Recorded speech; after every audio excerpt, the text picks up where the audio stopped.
அவரோட படங்கள் அப்படிங்கும்பொழுது ஒரு ஸ்பெஷல் கைண்ட் ஆஃப் மியூசிக்கை நம்மளாலே வந்து உணர முடியும். ஆம்பளை, கலகலப்பு 2, அரண்மனை 2, வந்தா ராஜாவா தான் வருவேன், ஆக்ஷன் வரிசையில இப்போ அரண்மனை 4 இவருடைய 6வது முறையான காம்பினேஷன் வித் சுந்தர் சி அவர்கள். We'd like to invite Hip Hop Tamila on stage with a big round of applause. And அவரோட சேர்ந்து the captain of the ship and படத்துடைய கதாநாயகன் அவரையும் வந்து மேடைக்கு அழைக்க போறோம். 30 வருஷத்துக்கு மேல ஒருத்தர் வந்து ரெலவெண்டா இன்னைக்கும் இருக்கிற யங்ஸ்டர்ஸ்க்கு இணையான படங்களை வந்து கொடுத்து ட்ரெண்ட்ல இருக்காருன்னா அதுவே வந்து ஒரு பாராட்டத்தக்க விஷயம். We need to give a very big round of applause to him. அரண்மனை 1, 2, 3 இப்போ 4வது பிரான்ச்சைசி. இவரை பொறுத்த வரைக்கும் ஒரு ப்ரொடியூசர் சிம்பிளா வந்து இதுதாங்க ஜான்ரர், இதுதான் வந்து பட்ஜெட், ஒரு படம் இவங்களுக்கு எடுத்து பிசினஸ் பண்ணி கொடுங்க அப்படின்னு சொன்னா தாராளமா இவரை நம்பி கொடுக்கலாம். அதை இவர் செஞ்சிருவாரு. சோ இவருடைய டீம், இவரோட க்ரூ கிட்ட போய் கேட்டோம்னா இந்த சக்சஸ் எல்லாம் தாண்டி ஒரு நல்ல மனிதர், ஒரு சிம்பிளான human being, lovely to work with him அப்படிங்கறத எல்லாருமே தொடர்ந்து சொல்லிட்டு இருக்காங்க. So there they are, the two big pillars of அரண்மனை 4, இசையமைப்பாளர் ஹிப் ஹாப் தமிழா அவர்கள் மற்றும் இயக்குனர் சுந்தர் சி அவர்கள். வந்திருக்கும் பத்திரிகை நண்பர்கள் அனைவருக்கும் வணக்கம். Thank you for coming. அரண்மனை 4 என்னோட 6வது படம். சுந்தர்னா கூட என்னை தமிழ் திரையுலகில் இசையமைப்பாளராக அறிமுகப்படுத்தியது அண்ணன் தான். அதுக்கப்புறம் தொடர்ந்து இயக்குனராகவும் நடிகராகவும் அறிமுகப்படுத்தியது அண்ணன் தான். ஸோ அவரை மேலே இன்னும் வச்சுக்கிட்டு இருக்க நம்பிக்கைக்கு என்னுடைய முதல் நன்றியை தெரிவித்துக் கொண்டு அரண்மனை 4 1, 2, 3 எப்படி மிகப்பெரிய வசூலில் மிகப்பெரிய வெற்றி படங்களாக அமைந்ததோ அரண்மனை 4ம் மிகப்பெரிய வெற்றி படமாக அமையும் அப்படின்னு வேண்டிக்கிறேன். 5, 6, 7, 8ன்னு தொடர்ந்து அமைந்து கொண்டே போகும்னு முன்கூட்டிய வாழ்த்துக்களையும் தெரிவிச்சுக்கிறேன். இந்த படத்தில் ரொம்ப அருமையான ஒரு இது என்னன்னா வந்து இப்போ இந்த படத்தில் லீட் பார்த்தா ஃபீமேல் ஓரியன்டாக தமன்னா ராஷிகானா 2 பேரும் ரொம்ப நல்லா இருக்காங்க. ஸ்க்ரீனில் பார்க்காதவும் தமன்னா ரொம்ப நேச்சுரலான ஒரு லுக்கில் இருக்காங்க. both of you are amazing on the screen, and thank you for the amazing moments in the song. You elevated the song with your grace and your dance, and thank you for that. Yogi na irukkaru, VTV na irukkaru, so பயங்கர comedy இருக்கும் கண்டிப்பா. and சரளாமா இருக்காங்க, so கண்டிப்பா ஒரு நல்ல ஒரு comedy இருக்கும் இந்த படத்துல. and சுந்தரனாவோட தொடர்ந்து வெற்றி படங்களாக வந்துட்டு இருக்கிற ஃப்ரான்ச்சைஸ். ஸோ இதுவும் கண்டிப்பாக வெற்றி படமாக அமையும்னு நினைக்கிறேன். அண்ணன் பக்கத்தில் இருக்கப்ப பொதுவாக தனியாக தான் நிறைய பேசலாம், பட் அண்ணன் பக்கத்தில் இருக்கப்ப ஒரு மரியாதை காரணமாக நான் இதோட என்னுடைய உரையை முடித்துக்கொண்டு அண்ணன் கையில் மைக் தரேன். ஸோ தேங்க்யூ அண்ணன், thank you for every thing, not only for this movie, for every thing. நன்றி அண்ணன். அண்ணி தேங்க்யூ. வந்திருக்கும் பெரியவர்கள், நண்பர்கள், மீடியா சகோதர சகோதரிகள், பத்திரிகை சகோதர சகோதரிகள் அனைவருக்கும் எனது வணக்கம். அப்புறம் படத்தில் எனக்கு தோழன்னு பணியாற்றிய என்னோட crew plus artist Tamannaah, Raashi Khanna, சரளாமா, யோகி, VTV, ஜெயபிரகாஷ், சந்தோஷ் எல்லாருக்கும் என்னுடைய நன்றிகளும் வணக்கங்களும். அரண்மனை 4 இது வந்து 4வது தடவையாக அந்த ஃப்ரான்ச்சைஸ் வச்சுட்டு உங்களுடைய வந்திருக்கேன். இது ஸ்பீச் கிட்டத்தட்ட பார்த்தீங்கன்னா 3 பாட்டு நான் பார்க்கும்போது கிட்டத்தட்ட எல்லாமே ஒரே மாதிரி தான் இருக்கும். ஏன்னா இந்த அரண்மனைங்கிறத நான் வந்து எதுவுமே ஃபர்ஸ்ட் பார்ட் பண்ணும்போது நான் பிளான் பண்ணவே இல்லை. இந்த அரண்மனை வந்து ஒரு 4வது ஃப்ரான்ச்சைஸ் வரைக்கும் போகும் அப்படின்ட்டு. ஏன்னா அரண்மனை 2 முடிவு பண்ணது ஃபர்ஸ்ட், 3 டிசைட் பண்ணது செகண்ட் பார்ட். அந்த மாதிரி இப்போ 4th வந்து வரதுக்கு காரணமே அதோட 3வது பகுதியோட வெற்றி தான். இன்னொன்று அரண்மனை நான் எந்த படமே வந்து இது ஓகே படம் ப்ரீவியஸ் படம் ஜெயிச்சிருச்சு, இதை நம்ம கேஷ் பண்ணிக்கலாம், இமீடியட்டாக ஒரு படம் ஆரம்பிக்கலாம் என்றைக்குமே யோசிச்சது இல்லை. ஏன்னா அது வந்து ஒரு சக்ஸஸ்ஃபுல் ஃப்ரான்ச்சைஸ். இன்னும் சொல்ல போனால் என்னுடைய டைரக்டர் கேரியருக்கு ஒரு ஆணிவேர் மாதிரி சொல்லலாம். ஸோ எப்பவுமே அந்த படத்தை வந்து நான் என்னன்னா ஒரு நல்ல நாட் கிடைச்சா மட்டுமே தான் அதை தொற்றுக்கணும் இல்லையா, ஓகே இதை நம்ம பண்ணுவோம், கேஷ் பண்ணுவோம்ன்ற என்னைக்குமே நினைச்சதில்லை. ஏன்னா அந்த படத்துக்கான எதிர்பார்ப்பாகட்டும், ஆடியன்ஸ்டா அதுக்கு அதோட எக்ஸ்பெக்டேஷன் எல்லாமே ஒரு வேற லெவலில் இருக்கும். ஸோ என்னைக்குமே பார்த்தீங்கன்னா அதை நான் ரொம்ப சேஃப் சூழல தான் போயிட்டு இருந்தேன். ஏன்னா அரண்மனைங்கிறது வந்து எனக்கு ரொம்ப ரொம்ப என்னோட கேரியர்ல என் லைஃப்ல ஒரு முக்கியமான அங்கம். ஸோ நல்ல எனக்கு கான்ஃபிடென்டான நல்ல ஒரு இன்ட்ரெஸ்டான ஒரு ஐடியா கிடைக்கிற வரைக்கும் அந்த படத்தில் இது வரைக்கும் தொட்டதே இல்லை. இந்த அரண்மனை 4 கூட அப்படிதான் ஆரம்பிச்சோம். எப்படின்னா திடீர்னு என்னோட கோர் ரைட்டர்ஸ் நரு கீர்த்தி வந்து ஒரு நாள் இன்ட்ரெஸ்டிங்கான ஒரு விஷயம் சொன்னாங்க. வேற படத்துக்கான டிஸ்கஷன் இருந்த போது ஒரு பாக்குங்கிற ஒரு விஷயம் என்ன, அது பெரிய ஒரு ஹிஸ்டரியா வரணும். அதாவது இந்தியாவில் பெரும்பகுதியை ஆண்ட மன்னர்கள், உதாரணத்துக்கு நீங்க வந்து அசோகர் எடுத்துக்கலாம், அவுரங்கசீப், அக்பர், அவங்க எல்லாமே அவங்களோட எல்லை பகுதிகள். இப்ப நார்த்ல பாத்தீங்கன்னா சில பேர் ஆப்கானிஸ்தான் வரைக்கும் போயிருக்காங்க, சில பேர் பாகிஸ்தான் லாகூர் வரைக்கும் போயிருக்காங்க, சில பேர் காஷ்மீரை தாண்டி இருக்காங்க அவங்களோட எல்லை பகுதி. அதே மாதிரி வெஸ்ட்லயும் மேல மேல போயிருக்கு. சவுத்லயும் நீங்க பாத்தீங்கன்னா சில பேர் டெக்கான் வரைக்கும் வந்திருக்காங்க, பெங்களூர் வரைக்கும் வந்திருக்காங்க, மதுரை வரைக்குமே வந்திருக்காங்க. ஸோ சவுத் நார்த் வெஸ்ட்ல வந்து அவங்களோட பார்டர் மாறினாலும் ஈஸ்ட்ல மட்டும் கிட்டத்தட்ட கோடு கிழிச்ச மாதிரி பிரம்மபுத்திரா நதியை தாண்டி யாருமே போல. அதுக்கு வரலாற்று ரீதியா வந்து வெவ்வேறு காரணங்கள் சொல்றாங்க. அங்க ஒரு வீரமான ராஜ பரம்பரை இருந்துச்சு, இல்ல ஒரு கொரில்லா படைகள் நிறைய இருந்துச்சு, இல்ல ஒரு புவியியல் ரீதியா ஒரு ஜியோகிராபிக்கலா பாத்தீங்கன்னா நிறைய அடர்ந்த காடுகள் மலைகள்லாம் இருந்ததுனால அதை தாண்டி போக முடியலங்கிற மாதிரிலாம் வெவ்வேறு காரணங்கள். பட் நாங்க பேசும்போது அதை யோசிச்சோம், ஏன்னா ஒரு இமயமலையெல்லாம் தாண்டி வந்தவங்களால வந்து பிரம்மபுத்திரா நதியை தாண்டிக்கிற காடுகளை தாண்ட முடியாதா? அதே மாதிரி எத்தனையோ பெரிய பெரிய வீரர்கள்லாம் வந்து ஜெயிச்சவங்க வந்து அங்க இருக்கிற பர்டிகுலர் சோல்ஜர்ஸ், அது கொரில்லா படையா இருக்கட்டும், ராஜ பரம்பரையா இருக்கட்டும், அவங்கள ஜெயிக்க முடியாதா? இந்த மாதிரி கொஞ்சம் கேள்விகள்லாம் எங்களுக்கு இருந்துச்சு. அப்போ வந்து 4வதா இன்னொரு காரணமும் வந்து அங்க பேசிக்கிறாங்க.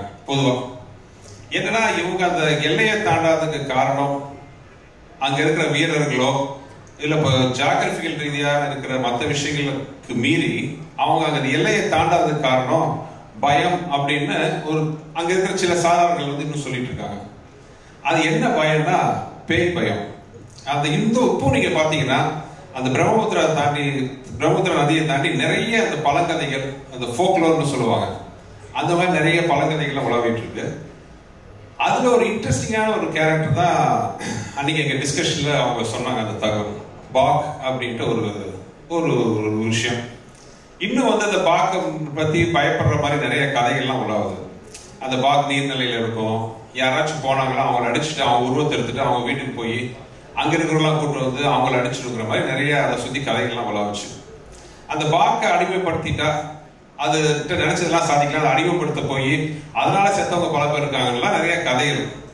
இதை கேட்கும்போது எனக்கு ஒரு இன்ட்ரெஸ்டிங்கா இருந்துச்சு. ஸோ இதுவே வந்து அரண்மனை 4க்கு ஒரு ஆரம்ப புள்ளியா அமைச்சது. ரொம்ப இன்ட்ரெஸ்டிங்கா இருந்துச்சு. ஏன்னா அரண்மனை இது வரைக்கும் 1, 2, 3 எல்லாம் பாத்தீங்கன்னா வந்து அந்த ஒரு பர்சனல் வெஞ்சன்ஸ் வச்சு தான் அந்த கதையை எல்லாம் இது வரைக்கும் மூவ் பண்ணிருக்கோம். அப்படி இல்லாம இந்த மாதிரி ஒரு இன்ட்ரெஸ்டிங்கான ஒரு விஷயங்கள் நம்ம படத்துல கொண்டு வந்தா ரொம்ப நல்லா இருக்குன்னு தோணுச்சு. அப்படி ஆரம்பிச்சதுதான் அரண்மனை 4. இருந்தாலும் எனக்குள்ள ஒரு அப்ப நான் வேற ஒரு படம் ஒர்க் போயிட்டு இருந்துச்சு.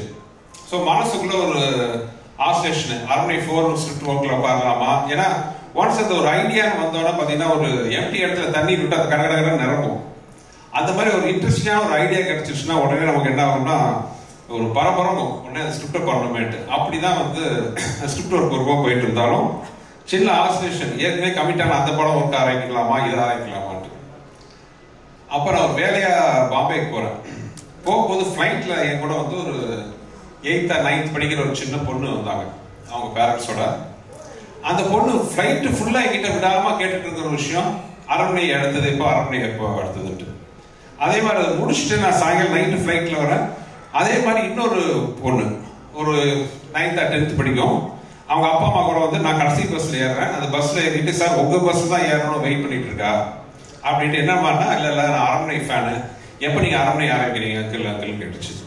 நான் வந்து இது எனக்கு வந்து ஒரு சைன் மாதிரி தெரிஞ்சது. நானே குழப்பத்தில் இருந்தேன், இந்த படமா அந்த படமான்னு. அப்ப எனக்கு ஒரு கிளியரா வந்து ஒரு முடிவு எடுத்தேன். அந்த குழந்தைகிட்டே சொன்னேன், நான் அரண்மனை 4 எடுக்க போறோமா, நீ எல்லாத்தையும் சொல்லு, இந்த படம் நான் எடுக்கிறது உனக்காக அப்படின்னு சொன்னேன். அந்த பொண்ணு எங்கேயாச்சும் இது பார்த்துட்டுச்சுன்னா தேங்க்ஸ்மா உனக்கு வாக்கு கொடுத்த மாதிரி அரண்மனை 4 ரெடியா இருக்கு, நீ பார்த்துட்டு உன் கருத்தை சொல்லணும். ஸோ அரண்மனை ஸ்கிரிப்ட் முடிச்சாலும் எனக்கு அதில் 2 முக்கியமான விஷயம். அதுக்கான ப்ரொடக்ஷன் பார்த்தீங்கன்னா எனக்கு என்னுடைய மதிப்புக்குரிய என்னுடைய மூத்த அண்ணன் ஏசி சண்முகம் சார், அப்புறம் ஏசிஎஸ் அருண் தம்பி, அவங்க 2 பேர்ட்டையும் இந்த மாதிரி ஐடியா சொன்னா முதல்ல கதையை கேட்க மாட்டேன்ட்டாங்க. ஏன்னா அவங்க வச்சிருக்க எம்எல்ஏ நம்பிக்கை எப்படி, என்ன கதையெல்லாம் கேட்டு நம்ம பண்ணுவோம், இல்ல நான் கதை சொல்றேன்ட்டு என் கேரியர்ல இப்படி ஒரு கதை எந்த ப்ரொடியூசரும் கேட்டதில்லை. எனக்கு கதை சொல்லி 5 நிமிஷத்துல அருண் நிறுத்திட்டாரு. இல்ல நிறுத்துங்க, நீ ஃபுல் கதையை சொன்னா எனக்கு படம் பார்க்கும்போது இன்ட்ரெஸ்ட் இருக்காதுன்ட்டு. இந்த மாதிரி எல்லா ப்ரொடியூசரும் டைரக்டர் சொல்றா எவ்வளவு சந்தோஷமா இருக்கும்னு நினைச்சேன். ஸோ படம் இன்னும் பார்க்கல, தம்பி பார்க்கல, பார்த்து எல்லாம் நல்லபடியா சொல்லுவாங்க, பிடிக்கும் நம்புறேன். ஏன்னா இந்த படத்துல வந்து இது வரைக்கும் அந்த அரண்மனையோட ஒரு பிரம்மாண்டமான பொருள் செலவு, பிரம்மாண்டமான விஷுவல்ஸ், சிஜி எல்லாமே ரொம்ப பிரம்மாண்டமா இருக்கும். அதுக்கு வந்து இந்த மாதிரி ஒரு நல்ல ப்ரொடக்ஷன் ப்ரொடியூசர்ஸ் கிடைக்கலன்னா வந்து என்ன மாதிரி இயக்குநர்களுக்கு வந்து அது பண்றது முடியாத காரியம். நான் என்ன பண்ணனாலும் உங்க சுதந்திரம். அவங்க இது வரைக்கும் இந்த நிமிஷம் வரைக்கும் இந்த ப்ரோக்ராம் ஃபங்க்ஷன் வரைக்கும் அவங்களுக்கு ஒரு விஷயம் என்கிட்ட கேட்டதில்லை. தேங்க்ஸ் தம்பி, அப்பாவுக்கு என்னுடைய நன்றி. அப்புறம் இந்த படத்துக்கு மிகப்பெரிய பில்லராக இருந்து எனக்கு சப்போர்ட் பண்ண மதன் சார், அவர் இல்லைன்னா வந்து இந்த ஃபங்க்ஷனே இந்த அளவுக்கு இந்த மாதிரி பெருசாக நடந்திருக்காது. So thanks Madan sir. அப்புறம் ஸ்கிரிப்டை ஆரம்பித்தோம். எனக்கு இருந்த ஒரு மிகப்பெரிய ஃபர்ஸ்ட் பெரிய ஒரு சவால் என்னன்னா, படத்தோட முக்கியமான, ஏன்னா படம் வந்து ஃபீமேல் சென்ட்ரிக். எல்லா அரண்மனையிலையும் பார்த்தீங்கன்னா 2 ஹீரோயின் இருப்பாங்க, ஃபீமேல் ஓரியன்ட். பெரிய சவாலா முதல்ல இருந்தது வந்து இந்த ஹீரோயின் கேரக்டர்ல யாரு வர போறாங்க, 2 ஹீரோயின்ல ஒரு ஹீரோயின். ஏன்னா வழக்கமான ஹீரோயின் கேரக்டர் அது கிடையாது, ரொம்ப சவாலான கேரக்டர், ரொம்ப பெர்ஃபார்மன்ஸ் ஓரியன்ட். அப்புறம் அந்த கேரக்டருக்கு பெரிய சவால் என்னன்னா, அந்த கேரக்டரை பார்க்கும்போது பயமும் வரணும், பரிதாபமும் வரணும். It should be more, it should be scary at the same time, it should be very sentimental at the same time. அப்புறம் இன்னொரு விஷயம் என்னன்னா, அந்த கேரக்டர் குழந்தைக்கு ஒரு அம்மா. இந்த மாதிரி ஒரு விஷயத்துக்கு ஒரு சவாலான கேரக்டர் அம்மாவா நடிக்கிறதுக்குன்னா எந்த ஹீரோயினும் வந்து கொஞ்சம் யோசிப்பாங்க. ஆனா தமிழ்நாட்டை கேட்டோன்னா முதல் வேலையை வந்து லைன் கேட்டோன்னே she was so much interested.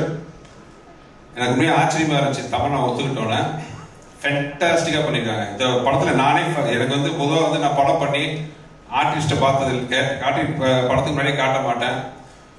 ஒரு ஆர்டிஸ்ட் ஃபோன் பண்ணி இந்த படத்துல நீங்க நல்லா நடிச்சிருக்கீங்களோ அந்த மாதிரி இன்புட்லாம் கொடுத்ததே இல்லை. ஃபர்ஸ்ட் டைம் நான் தமிழ்நாடு இந்த படத்தோட ஸ்டில்ஸ் அனுப்பிச்சு you shock all of us அப்படின்ட்டு ஒரு மெசேஜ் அனுப்பிச்சேன்.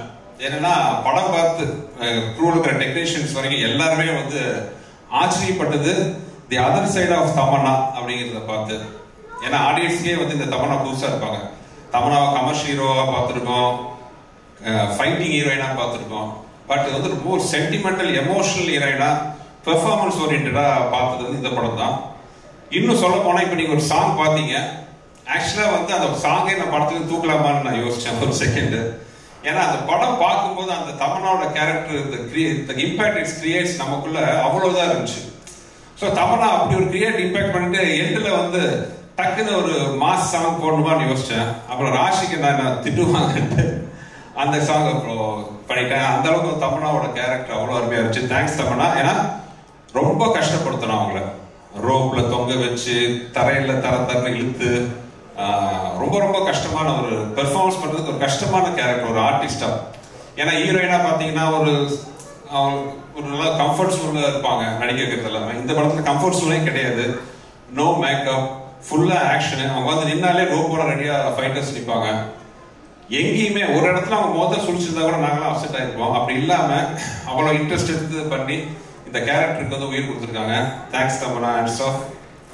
அண்ட் ராஷிகண்ணா என்னன்னா ரொம்ப நான் ஆர்டிஸ்டோட ஒர்க் பண்ணும்போது ஃபர்ஸ்ட் நான் பார்க்கறது என்னோட கம்ஃபர்ட் ஜோன். ஏன்னா நான் ஒரு கொஞ்சம் திருத்தனமா சினிமா எடுப்பேன். ஒரு படம் ஆர்டர் இருக்காது, ஆர்டிஸ்ட் எந்த சீன் எடுக்க போறது வந்து நான் ஒரு வெவ்வேறு ஆர்டர் எடுப்பேன். ஒரு 8வது ஷாட் ஃபர்ஸ்ட் எடுப்பேன், அப்புறம் 12வது ஷாட் எடுப்பேன், அந்த மாதிரி எடுப்பேன். அப்போ நடிக்கிற ஆடியன்ஸ்க்கு ஒரு சின்ன டவுட் வரும், இவன் என்ன ஒழுங்கா தான் எடுக்கிறானா, விஷயம் தெரிஞ்சு எடுக்கிறானா, அந்த மாதிரிலாம் கன்ஃபியூஷன் வரும். ஸோ அந்த ஆர்டிஸ்டுக்கு என் மேல நம்பிக்கை வரணும், டைரக்டர்ஸ் மேல நம்பிக்கை வரணும். இவன் என்ன எடுத்தாலும் நம்ம இவன் சொன்னது பண்ணா போதும் கரெக்டா பண்ணுவாங்கிற நம்பிக்கை வந்துடும். அந்த மாதிரி ஆர்டிஸ்டோட ஒர்க் பண்ணும்போது அந்த கம்ஃபர்ட் ஜோன்றது எனக்கு இருக்கும். அந்த வகையில் ராஷிகண்ணா வந்து எனக்கு ரொம்ப ரொம்ப கம்ஃபர்டபுளான ஆர்டிஸ்ட். அவங்க லைக் தமன்னா மாதிரி ராஷிகண்ணா. முக்கியமா ஆஸ் அ ப்ரொடியூசர் டைரக்டரா நான் சொல்றது என்னன்னா, ஃபர்ஸ்ட் பாக்குறது கேரக்டர் கரெக்டா இருக்கணும், செகண்ட் கம்ஃபர்டபிலிட்டி. அவங்களுக்கு நம்ம மேல நம்பிக்கை வரணும், நம்ம சொல்றது அவங்க நல்ல ரிசல்ட் கொடுப்பாங்க, அவங்களுக்கு நம்ம மேல நம்பிக்கை வரணும், நமக்கு அவங்க மேல நம்பிக்கை வரணும். ஸோ அந்த கம்ஃபர்ட் ஜோன் வந்து ராஷிகண்ணா ரொம்ப சூப்பரா கொடுத்தாங்க. அன்பார்ச்சுனேட்லி இன்னொரு இன்ட்ரெஸ்டிங்கான சாங் ராஷிகண்ணா ஷூட் பண்ண வேண்டியதா இருந்துச்சு. பட் அந்த சிச்சுவேஷனுக்கு வேணாம் முதல்ல ஆதியே ஃபீல் பண்ணாரு, அதனால பண்ணல. Sorry Raashi, not using other song. Thanks for you. அதுக்கப்புறம் அரண்மனையில் எனக்கு இருக்கிற பெரிய சவால் என்னன்னு பார்த்தீங்கன்னா காமெடி. ஏன்னா அந்த காமெடி கதைக்குள்ளேயும் வரணும், கதையை தாண்டி போகக்கூடாது. அதே நேரத்தில் மற்ற படத்தில் சின்ன ஹியூமர் வந்தால் கூட, கேரக்டர்ஸ் தடுக்கினா கூட வந்து ஆடியன்ஸ் சிரிப்பாங்க. என்னோட படத்துக்கு வரும்போதே எங்கடா சீக்கிரடா பார்க்கலாங்கிற மாதிரி தான் வருவாங்க, ஏன்னா காமெடி இருக்குன்னு தெரியும். ஸோ இதை மீறி வந்து சிரிக்க வைக்கணும், கதைக்குள்ள இருக்கணும். ஆல்ரெடி 3 பார்ட் பார்த்துட்டாங்க. 3 பார்ட்லயும் வந்து காமெடியன்ஸ் பேய பார்த்து பயப்படுறது எல்லாம் காட்டிட்டோம். இதுக்கு மேல வித்தியாசமா ஒன்று பண்ணணும். அது வந்து ஒரு பெரிய சவால். காமெடி பொறுத்தவரை பார்த்தீங்கன்னா பேப்பர்ல இருக்கிறது கிரியேட் பண்றது 30 to 40%. அது நானு, வெங்கட் இருக்காரு. மேக்சிமம் வெங்கட் வந்து அவரோட இன்புட் பயங்கரம், அவர் தான். நான் நிறைய தடவை சொல்லியிருக்கேன், உடன்பட சகோதரர். நாங்க பேப்பர்ல ஒரு 40% தான், மீதி 60% வந்து லொகேஷன்ல அந்த ஆர்டிஸ்ட் இன்புட்டோட வரணும். அந்த வகையில் அருமையான டீம் பார்த்தீங்கன்னா யோகி, சரளாமா, விடிவி, சிங்கம்புலி எல்லாருமே. இதுல பெரிய சவால், அதாவது கதை பண்றதோட பெரிய சவால் என்னன்னா யோகிக்கும் விடிவிக்கும் கெட்ட போடுறது தான். ஏன்னா யோகி முடிக்க எந்த வச்சாலும் அவருக்கு செட் ஆக மாட்டேங்குது. ஒரு வழியா அதை செட் பண்ணோம். இன்னொரு லைஃப்ல பண்ண பெரிய பொய் என்னன்னா, விடிவி சார் பார்த்து கொஞ்சம் மீசி எடுக்க சொன்னேன். அவர் முதல்ல தயங்கினாரு, என்னடா பண்றதுன்ட்டு. டகால என் படத்தோட பழைய டைலாக் தான். வடிவேல் வந்து ஒரு படத்துல நீங்க கமல்ஹாசன் மாதிரி, நீங்க வாழ்வை கமல் மாதிரி இருக்கீங்கன்னு சொல்லுவாங்க. அந்த மாதிரி விடிவிட்ட நான் சொன்னேன், நீங்க மட்டும் மீசி எடுத்துட்டா காதல் மன ஜெமினி கணேசன் மாதிரி இருப்பீங்கன்ட்டு. முதல்ல தயங்கினாரு, மீசி எடுத்துட்டு நீங்க சொன்ன மாதிரியே அப்படியே தான் இருக்கு தலைவர், ஜெமினி கணேசன் மாதிரி தான் இருக்கு ஜாலியில் என்னாரு. ஸோ இதெல்லாம் பொறுத்துக்கிட்டு நல்லபடியா காமெடி சூப்பரா வந்துடுது. சரளாமா வந்து என்ன சொல்றது, என் படம் எல்லாத்துலயும் இருக்காங்க, ஜீனியஸ். தமனா சொன்ன மாதிரி வந்து தாய் குலத்துல பெண்கள்ல வந்து காமெடி பண்றது வந்து ரொம்ப ரேர். இத்தனை வருஷம் வந்து சர்வே பண்ணியிருக்காங்கன்னா அவங்களோட காமெடி சென்ஸ், அந்த டைமிங். இந்த படத்துல வந்து அவங்களோட விஷயம் ஒன்றே தான், கண்ணடிப்பாங்க. பட் அந்த கண்ணடிக்கிறது சாதாரண விஷயம் இல்லை, அதோட டைமிங் அவ்வளோ சூப்பரா வந்து அதுவும் பண்ணியிருந்தாங்க. ஸோ மொத்தத்தில் வந்து அரண்மனை வந்து ரொம்ப மனசுக்கு ரொம்ப பிடிச்ச எனக்கு நிறைய வந்திருக்கு. ஒரு மிகப்பெரிய பிரமாண்டம், சிஜி, ஆர்ஆர், மியூசிக், சாங் ஆதி நல்லா பண்ணுவார், அதெல்லாம் தெரிஞ்ச விஷயம், அதை நான் ஸ்பெஷலாக சொல்ல போகிறது இல்லை. பட் அந்த படத்தில் ஆர்ஆருக்கு நான் குறிப்பாக சொல்லணும்.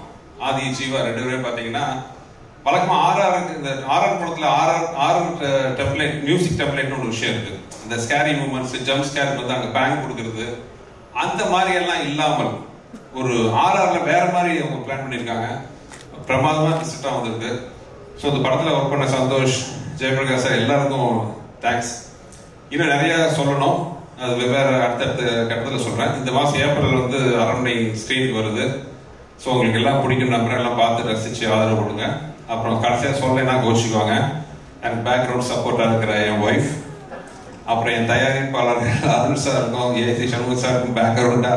அவங்களை என்னைக்கு சந்தோஷமா வச்சிருக்கிற மகாலட்சுமி மேல உட்கார்ந்து லலிதா மேடம், எல்லாருக்கும் நன்றி கூறி விடைபெற்றுக் கொள்கிறேன். Thank you. Thank you so much Sundar sir, thank you so much ஆதி.